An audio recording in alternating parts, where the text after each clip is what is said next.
तो अब हम बात करेंगे battle of Chanderi and battle of Ghaghra की। यहाँ पे हम बात कर रहे थे जो बाबर ने यहाँ पे इंडिया को एक तरह से कॉन्किस्ट किया, उसकी बात कर रहे थे। सो हमने बात करी वो the battle of first battle of Panipat की, हमने बात की बैटल ऑफ खनवा की, एंड जो रीज़न था बाबर का इन्वेजन की उसकी बात की यार। ठीक है, नेक्स्ट हम बात करते हैं about the battle of Chanderi जो कि कब हुआ था, 1528 में। क्या ये वही चंदेरी है जो स्त्री 2 में बताया गया था? हाँ। सो बैटल ऑफ चंदेरी की बात करते हैं।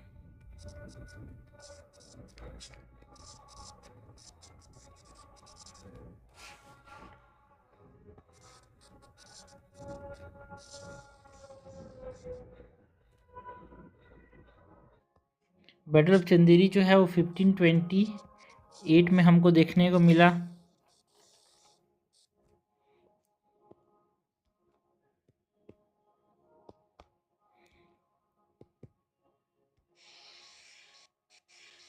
एंड ये जो बैटल ऑफ चंदेरी है भाई, ये किसके बीच में लड़ा गया था? It is between Babar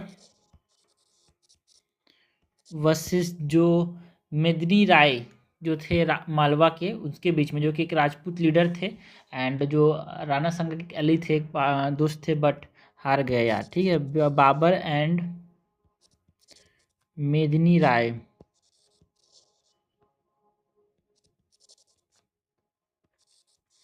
Medini Rai of Malwa, Rajput leader and ally of Rana Sanga. Conflict का कारण क्या था? रीजन ऑफ कन्फ्लिक्ट अगर हम बात करें,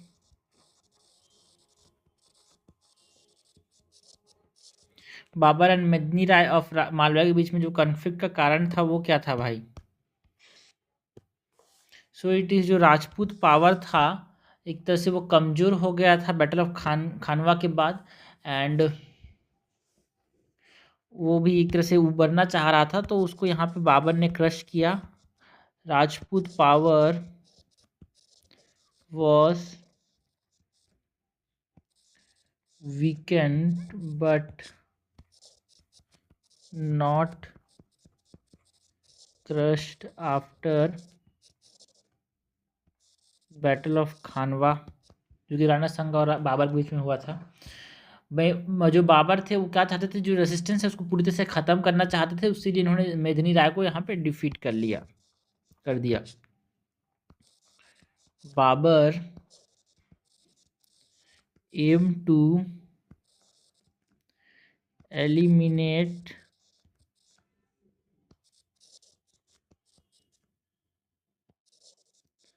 resistance by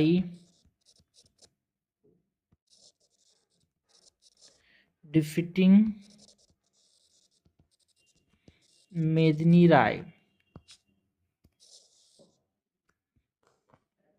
आउटकम की बात करें एंड क्या सिग्निफिकेंस था यार इसका, जो बैटल ऑफ चंदेरी था उसका outcome and significance.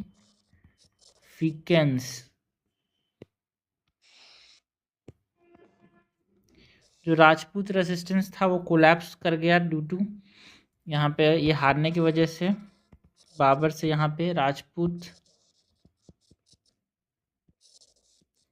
Resistance collapsed, and जो बाबर का जो अथॉरिटी था इन नॉर्थ इंडिया वो कोई चैलेंज कर नहीं पाया। राजपूत चैलेंज करते थे बट उसने जब हरा दिया बैटल ऑफ चंदेरी में मेदिनी राय को, उसके बाद कोई इनको चैलेंज करने की अब दम नहीं रखता था। So Babur's authority in north India it remained unchallenged।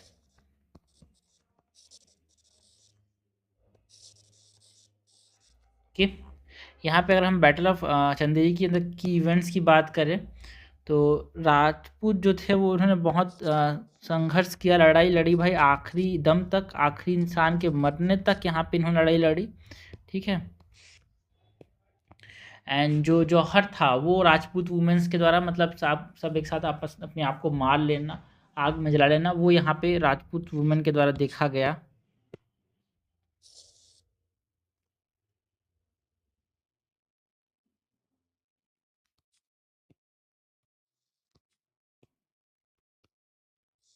Events के अंदर यहाँ पे हम बात करते हैं about Rajput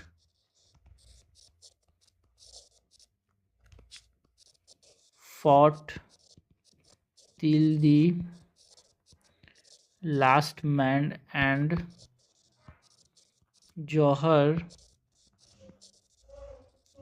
performed by Rajput women, which is mass self immolation. ठीक है, तो ये हमने बात की about the battle of Chanderi की, जिसके अंदर यहाँ पे जो कारण था वो कि जो राजपूत थे उनका पावर कमज़ोर हो रहा था, इसलिए यहाँ पे इनको ने लास्टली उसको एक तरह से ख़त्म करने की कोशिश की, एलिमिनेट करने की कोशिश की बाबर ने जो रेजिस्टेंस था उसको। एंड एक तरह से इसकी वजह से जो बैटल ऑफ चंदेरी के बाद जब राजपूत हार गए, मतलब मेदिनी राय हार गए, उसके बाद से राजपूत का रेजिस्टेंस वो ख़त्म हो गया एक प्रकार से। एंड बाबर ने अपनी अथॉरिटी जो था वो इंडिया के अंदर बना ली, जिसको कोई चैलेंज नहीं कर पाया। एंड लड़ाई की बात करें तो इसमें यहाँ पे आखिरी दम तक लड़ा भाई राजपूत ने। एंड जो जौहर थे वो राजपूत वुमेन के द्वारा परफॉर्म किया गया, सबने अपने आपको मांस लिए एक तरह से जला लिया, फिर एक तरह से मर जाते हैं, इसको सेल्फ इमोलेशन बोलते हैं। तो हमने बात की बैटल ऑफ चंदेरी की। नेक्स्ट हम बात करते हैं about the battle of Ghaghra.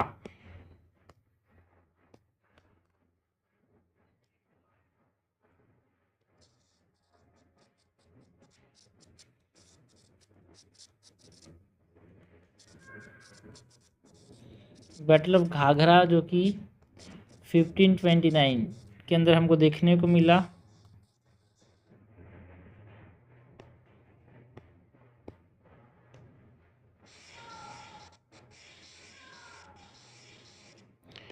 जो बैटल ऑफ घाघरा था इसके अंदर यहाँ पे बाबर किसके साथ लड़ा भाई, महमूद लोदी जो कि इब्राहिम लोदी का भाई था उसके साथ लड़ा। एंड जो सुल्तान नुसरत शाह थे बंगाल, दोनों ने आपस में मिल लिया था, तो उसके खिलाफ लड़ाई लड़ी बाबर ने। तो बाबर वर्सेस जो महमूद लोदी था उसके बीच में लड़ाई थी भाई।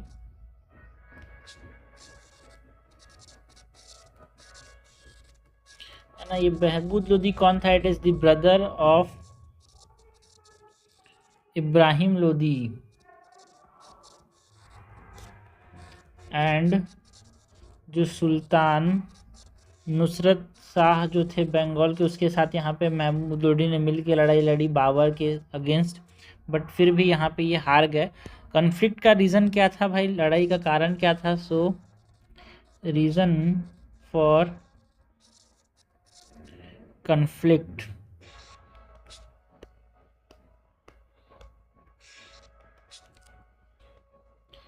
रीज़न फॉर कन्फ्लिक्ट की बात करें तो जो अफगान्स थे, है ना, ईस्टर्न यूपी के अंदर उन्होंने मुगल रूल को जो अपोज किया उसकी वजह से भी यहाँ पे लड़ाई देखने को मिला। एंड जो महमूद लोदी था जिसको बंगाल के जो नुसरत शाह थे उसने एक तरह से सपोर्ट किया, तो ये हमारे पास कारण था। जो अफगान्स थे ना वो यहाँ पे इसको मुगल्स को आने नहीं देना चाहते थे। अफगान्स मतलब लोदी सारा अफगान्स यार। So Afghans in the eastern UP opposed Mughal rule and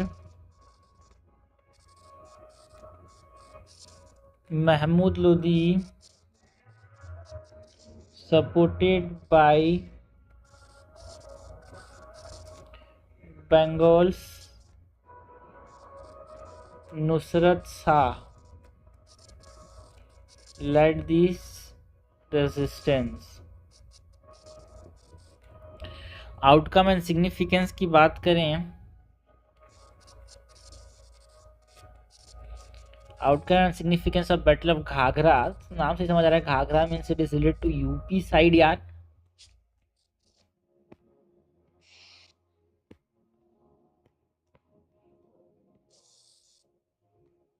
सो जो अफगान्स थे एंड जो बंगाल फोर्सेस थे वो वापस चले गए, retreat, but they are not fully defeated, पूरी तरह नहीं हारे, वापस चले गए, but were not fully defeated. Babur जो था उसने नेगोशिएट किया पीसफुली पीस ट्रीटी किसके साथ? अफगान चीफ एंड बंगाल सल्तनत के साथ। डिफीट की बात नहीं, यहाँ पे नेगोशिएशन हमको देखने को मिला। So Babur negotiated peace treaties with Afghan chiefs and Bengal sultanate. And यहाँ पे इस लड़ाई से एक तरह से लोधी का जो रेसिस्टेंस था वो एक तरह से ख़त्म हो गया। Mark the end of Lodhi resistance. की इवेंट्स की बात करें अगर हम, बैटल ऑफ घाघरा में जो की इवेंट्स हमको देखने को मिले, सो बाबर ने एक तरह से गंगा को क्रॉस कर लिया यार बनारस के पास।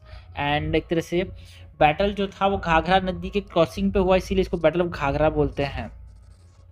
सो Babur cross the Ganga near Banaras and engaged in battle at the Ghaghra river crossing. ठीक है, तो ये हमने बात की अबाउट बैटल ऑफ घाघरा की। बैटल ऑफ घाघरा में यहाँ पे हम बात करते हैं महमूद लोधी के साथ लड़ाई लड़ी थी यार, इसको बंगाल के जो नुसरत साथ है उन्होंने सपोर्ट किया। एंड लेकिन यहाँ पे लड़ाई जो थी एकदम खतरनाक वाली नहीं हुई, एक तरह से पीसफुली यहाँ पे नेगोशिएट किया गया। एंड जो अफगान चीफ थे वो मान गए एंड बंगाल के सल्तनत भी मान गए। ठीक है, तो इससे इंद हुआ लोधी रेसिस्टेंस का। एंड यहाँ पे इसको घाघरा क्यों बोलते हैं? बिकॉज ये घाघरा नदी के पास हुआ था, सो इसीलिए इसको हम क्या बोलते हैं? Battle of Ghaghra. Okay, so ये हमने बात की about battle of Chanderi and battle of Ghaghra की। नेक्स्ट हम बात करते हैं about the significance of Babur advent. जो बाबर इंडिया में आया तो उसका क्या महत्व है उसकी बात करते हैं यार।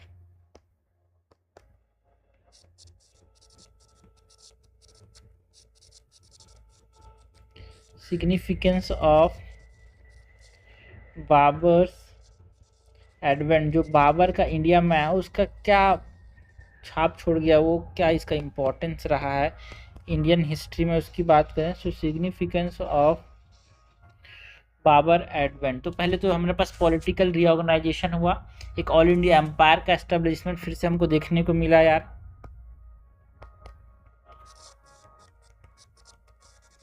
पॉलिटिकल रीऑर्गेनाइजेशन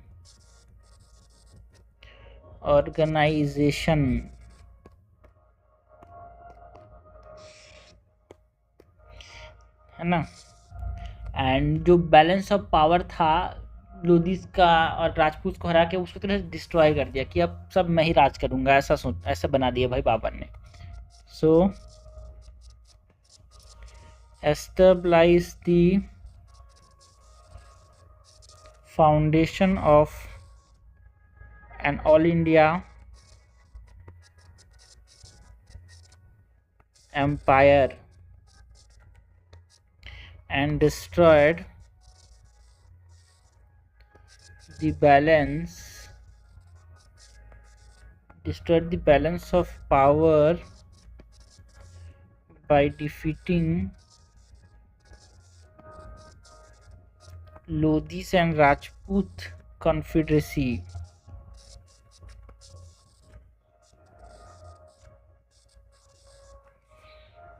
ये पॉलिटिकल रीऑर्गेनाइजेशन की बात की। ऑल्सो बाबर के इंडिया आने से यहाँ पे जो सिक्योरिटी था वो हमको मिला एक्सटर्नल इन्वेजन से। अब बाबर ने तो बाकी बाहर के जो लोग थे उनके इन्वेट करने को डरा ही दिया था उनको कि भाई आप यहाँ पे आप इन्वेट करोगे तो आपको यहाँ पे जगह नहीं मिलेगी भाई। सो सिक्योरिटी फ्रॉम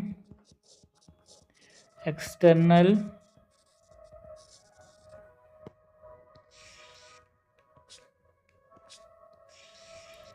इन्वेजन, जिसमें हम बात करते हैं जो कुशाना एम्पायर था, फर्स्ट टाइम सिंस जो कुशाना एम्पायर जो Kabul Kandahar they were integrated into northern Indian empire यार।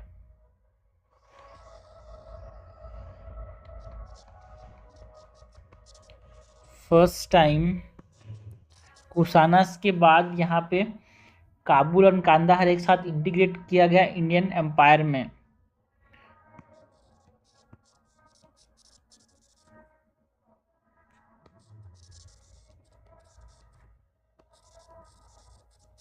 Kabul and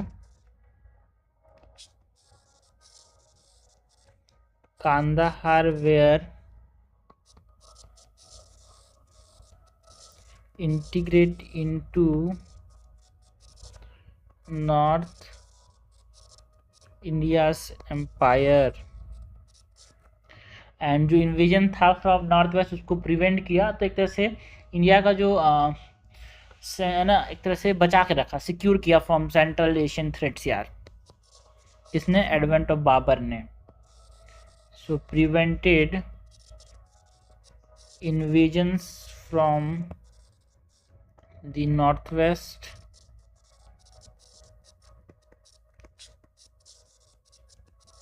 securing India from Central Asian threats।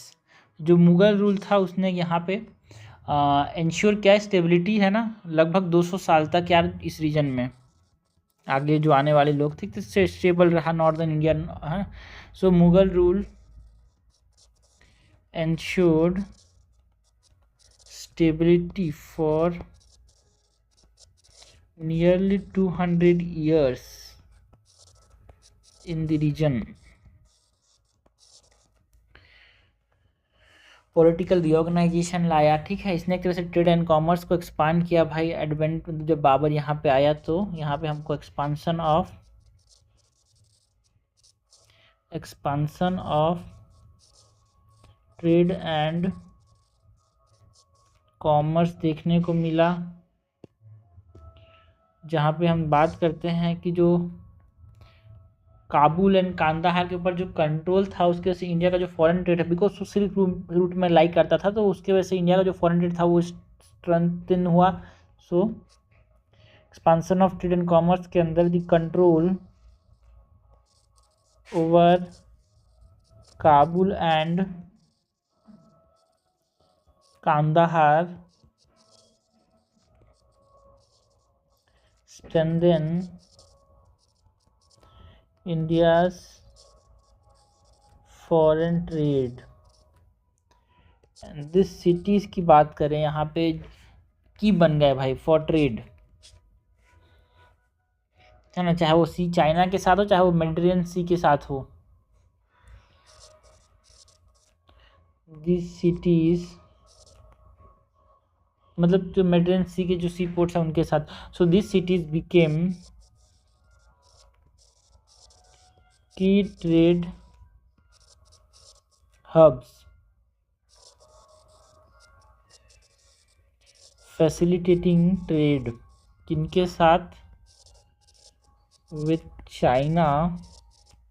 कैसे भाई? सेंट्रल एशिया में यहाँ पे ये जाता था। सो ये फैसिलिटेट करते ट्रेड उनके साथ and with Mediterranean sea port, क्योंकि यहाँ पे मिडिल ईस्ट से होते हुए जाता था ये। Mediterranean sea ports via the Middle East. And इसने एक तरह से इंक्रीज किया जो इंडिया का जो पार्टिसिपेशन था ट्रांस एशियन ट्रेड रूट में।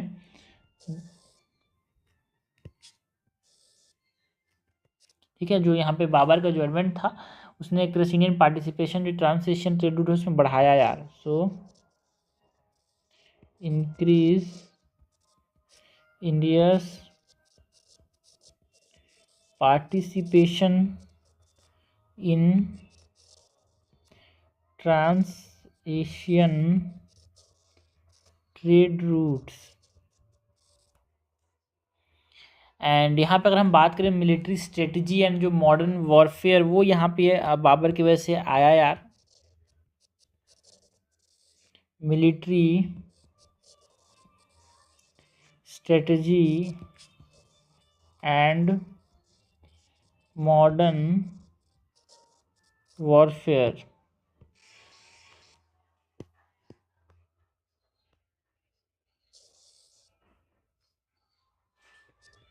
सो बाबर ने इंट्रोड्यूस किया एडवांस मिलिट्री, जहाँ पे हमने देखा गन पावर का कैनन्स में इस्तेमाल किया गया। तुलगुमा स्ट्रेटजी की बात की हमने। So advance military techniques to Indian warfare. जो तुलुगुमा स्ट्रेटजी है, जहाँ पे फ्लैंकिंग, सामने में एक तो क्या देखने को मिलता है, शील्ड पकड़ के कैनन्स के सामने यहाँ पे इस प्रकार से यहाँ पे कैनन्स होते हैं यार, इस प्रकार से शील्ड के तौर पे यहाँ पे सैनिक खड़े होते हैं, तो कैनन्स को नुकसान नहीं पहुंचाता और हमला करते जाते हैं। ठीक है, so that is called as flanking manoeuvre, dividing the army into sections, जिसकी वजह से एक तरह से रिजर्व्स रहे। तो वो स्ट्रेटजी यहाँ पे अपनाया इन्होंने, dividing the army into sections and keeping reserves। Gun powder का इस्तेमाल किया यार यहाँ पे, एंड आर्टिलरी वारफेयर की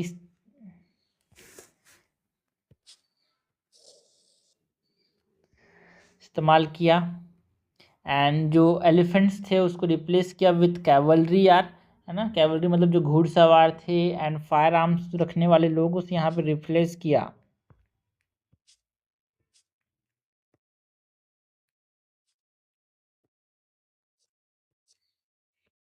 सो इन्होंने गन पाउडर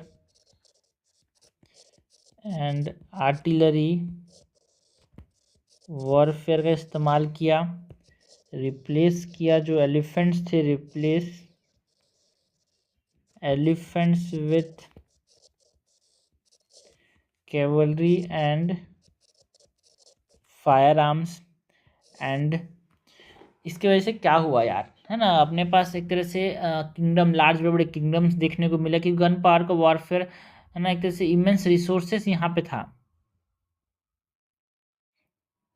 है ना, led to the rise of large kingdom since gun powder, जो बारूद है, गन पाउडर वॉरफेयर, इसकी वजह से बहुत सारा रिसोर्स चाहिए, इसीलिए बड़े बड़े यहाँ पे किंगडम्स उत्पन्न हुए। सॉल्ट पीटर चाहिए ना भाई, तो वो हर एरिया में ही रहता है, इस एरिया की तलाश में। जैसे आज चाइना जो है क्रिटिकल, है ना, जो रेयर अर्थ एलिमेंट के लिए पूरी दुनिया कब्जा करना चाह रहा है ना, साउथ चाइना सी को, तो वही यहाँ पे लड़ाई झगड़ा देखने को मिला था, because of the land, because of the gun powder की जरूरत थी। तो ये हमने बात किया अबाउट व्हाट, ये हमने बात किया about the military strategy and modern warfare, जो यहाँ पे बाबर ने लाया। और हम बात करें कल्चरल कंट्रीब्यूशन की,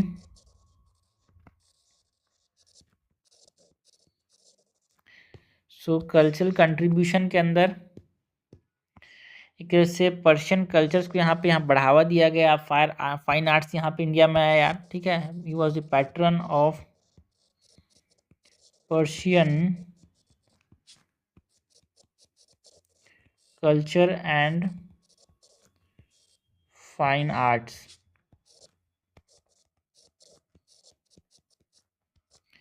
ऑल्सो जो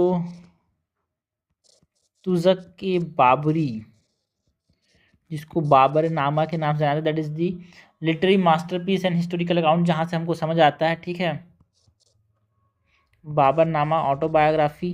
सो Tuzuk e Baburi, that is a literary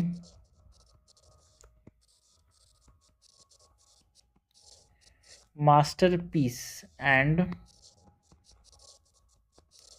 historical account।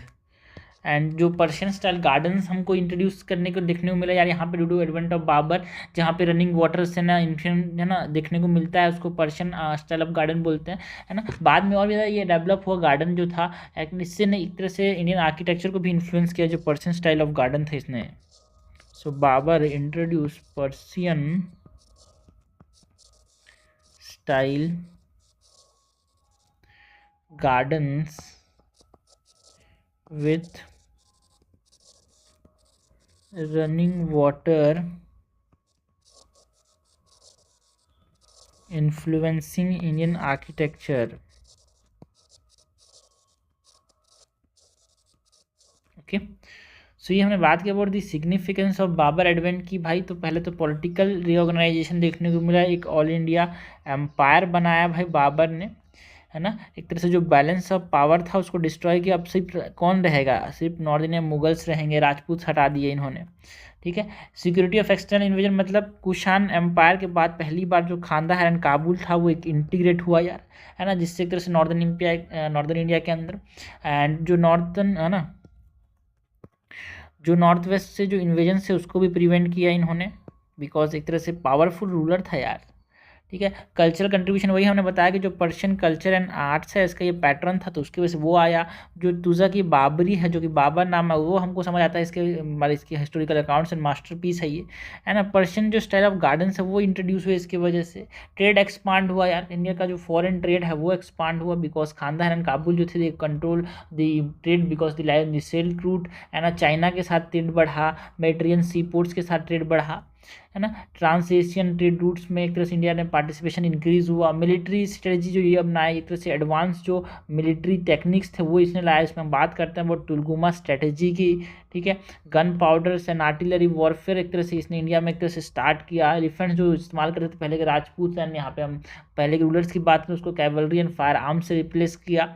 Large kingdoms का उत्पन्न हुआ, क्योंकि यहाँ पे गन पाउडर की वजह से यहाँ पे ज़मीन में सॉल्ट पिटर चाहिए और हर ज़मीन में नहीं होता, तो सॉल्ट पिटर के चक्कर में यहाँ पे लड़ाई, बड़े बड़े किंगडम्स देखने को मिले, ज़मीन की लड़ाई हुई। सो ये हमने बात की अबाउट बाबर की। बाबर के अंदर हमने सिग्निफिकेंस ऑफ बाबर एडवेंट की बात की, हमने बात की about battle of Chanderi, battle of Ghaghra, first battle of Panipat की बात की, बैटल ऑफ खानवा की बात की, कारण क्या था इंडिया में बाबर का आने का, है ना। एंड 3 सिग्निफिकेंट पावर जो एमर्ज हुए थे उसकी बात की 15th सेंचुरी कॉन्टेक्स्ट में। तो ये हमने बात की about Babur rule from 1526 to 1530 यार।